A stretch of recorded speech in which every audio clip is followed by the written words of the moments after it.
అంబిలియనీర్ ప్రతి ఒక్కరి జీవితంలో మనకు పొలిటికల్ లైఫ్ కావాలని చాలామంది ఉంటారు. నిన్న జరిగిన రిజర్వేషన్లో చాలామంది అప్సెట్ అయిపోయినారు. చాలామంది వర్గాల వాళ్ళకు అవకాశం వచ్చింది చూసినరా. అంటే 5 సంవత్సరాలు చేంజ్ అయిపోయింది. ఆ వర్గానికి రాలేదు అని అంటే ఆ వర్గం బ్యాడ్ అన్నట్టు. బ్యాడ్ అంటే నా రిజర్వేషన్ రాలేదంటే వేరే క్యాస్ట్కి రిజర్వేషన్ వచ్చిందంటే ఆ వచ్చిన రిజర్వేషన్లలో ఎవరికొకరు గుడ్ పర్సన్ ఉంటారు కదా, లక్కీ నెంబర్ ఒక్కరికే ఉంటుంది కదా. అతను నామినేషన్ వేయకుండా గెలిచినా కానీ ఆ వర్గంలో అయితే ఉన్నట్టు. ఆ వర్గం వాళ్ళే ఇప్పుడు ఏది రిజర్వేషన్కు అనుకూలం. దాని ద్వారానే అందులోకి వెళ్ళి 4-5 కలిసి అంటే టీఆర్ఎస్, బీజేపీ, కాంగ్రెస్, సిపిఎం వీళ్ళందరూ పార్టీ వాళ్ళు కలిసి ఏం చేస్తారు, ఇక నాయకులు నిలబెడతారు. ఆ నాయకులలో ఒకరికి వెళ్తారు. ఆ ఒక్కరికి లక్కు ఉన్నట్టే, అంటే ఆ వర్గానికి లక్కు ఉన్నట్టు. ఇక ఒక్కరిని గెలిచినా అంటే అలా వర్గానికి లక్కు అన్నట్టే కదా.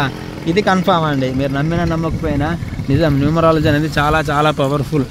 మీరు నమ్మితే నమ్మండి, లేకుంటలేదు. ఎవరైనా గెలిచేది అదేనండి కన్ఫామ్గా.